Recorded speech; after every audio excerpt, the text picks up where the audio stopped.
A vy ste si mysleli, že sa nedočkáte. Je to tu.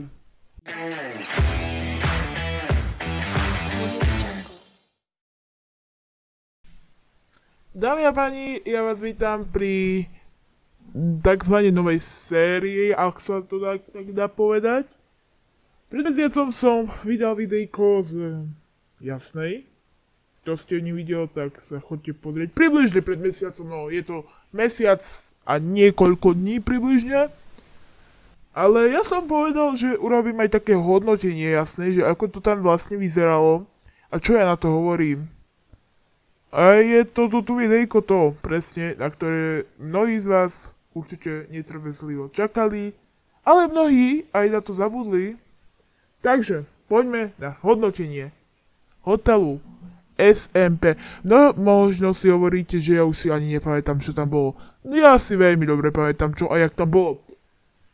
Takže začal by som asi príchodom, keďže prišli sme nejak 13 niečo, 13, 10, 13, 15. No, a nastal prvý problém, že nás nechceli ubytovať.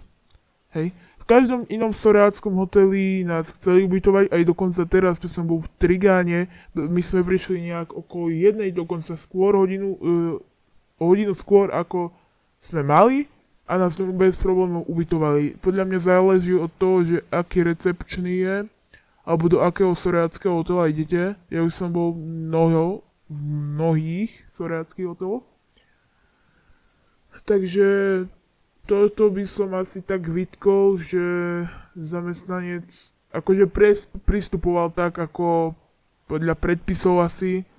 O druhej nás ubytoval bez problémov už, aj nám vysvetlili, že čo a jak, lebo sme tam boli aj, bol som tam proste prvýkrát, lebo sme to tam nepoznali proste. Za toto by som asi tak, nie že vytkol, len tak hovorím, že príďte tak okolo druhej. My sme sa potom rozhodli, že pôjdeme preskúmať okolie, alebo išli sme ešte tak do Liptovského Mikuláša, dá sa to tak povedať. Tu by som asi príchodom izbám by som asi nič tak nechcel vytknúť. Ďalší bod asi ku tým izbám je, že s elektrinou tam bol problém. Keďže elektrina bola napravo a naľavo nebola žiadna elektrická zásuvka, sme museli pťať predĺžovací kábel. Akože poviete si, je to hračka, ale tak idete v tom, že ten elektrický kábel tam je v tej izbe a nebudete asi si nosiť nejakú predĺžovačku. My sme mali našťastie. Výhľadom som bol extrémne spokojný, tento som chcel, bol to asi lepší výhľad, ako keby som mal pozerať na parkovisko. Presunieme sa smer k lyžiarni. Lyžiareň bola taká moderná na mňa, predstavte si. Bol tam skrinky, ktoré normálne ste mali čip, otvorili ste si dvierka, priložili ste na taký displej, tam ste si otvorili svoju skrinku pod svojím číslom hotelu, ako izby. A normálne lyže, všetko priamo na stavu ste boli. Mali ste tam aj nejaký taký obchodík, kde ste si mohli kúpiť magnetku, rôzne všetko možné. A potom sa dostaneme do wellnessu. Wellness za mňa veľmi zaujímavý. Obzvlášť potom, čo nám ten pán na recepcii povedal, že nemáme v cene bazén. Prečo sa možno pýtate, keď ste nepozerali všetky tie videá z Jasnej, ja vám to tu zrýchla poviem v skratke. Je to preto, my sme to rezervovali cez oficiálne stránky hotela.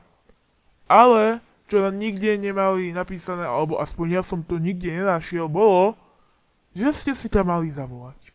A tým pádom, že my sme to oficiálne na ich stránkach Hotel Sora SMP objednávali, tam my nemali sme, no respektíve, že sme nezavolali, sme nemali žiadny prístup do bazéna zdarma.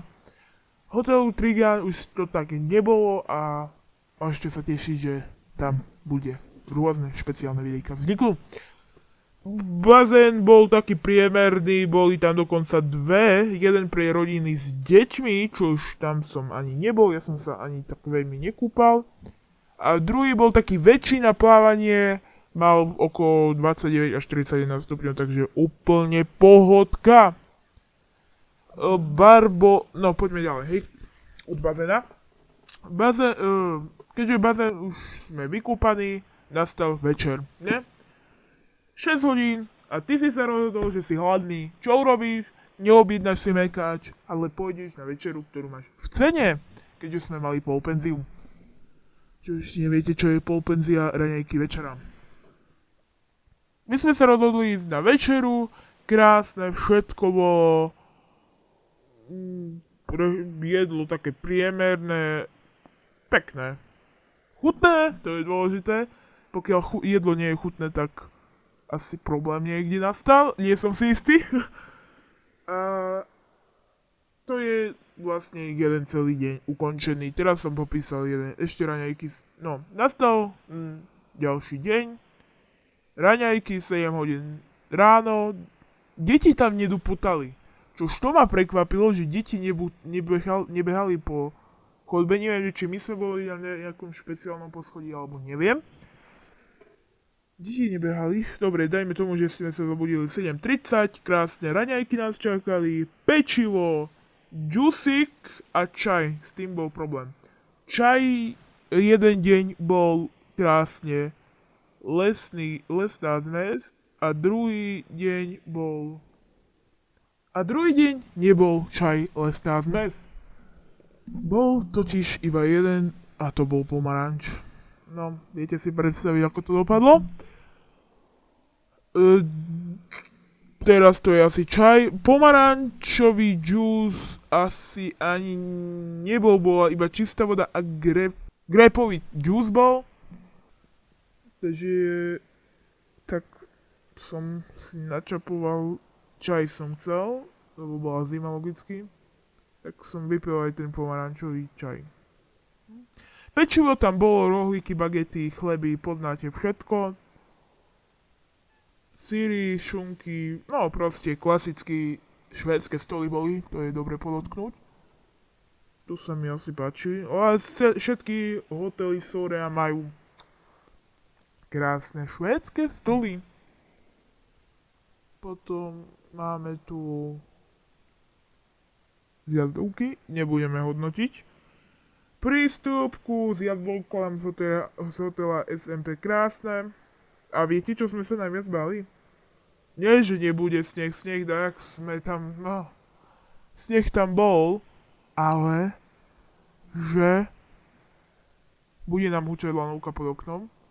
Čož nám nehučala, my sme absolvovali dokonca raz nočné lyžovanie, čo myslím si, že video asi nikdy nevzniklo, alebo keď hejter mojich 24 hodín jasné, nie som si s tým istý. No, a to je zhodnotenie celkovo hotela SMP všetko. Dúfam, že som vám poradil, pomohol a keď áno, tak budem rád, keď mi dáte odber, niečo pekné napíšete dole do komentáru, že či sa chystáte v nejakej najbližšej budúcnosti do hotela SMP. Nie som za to platený, doskoro to hovorím.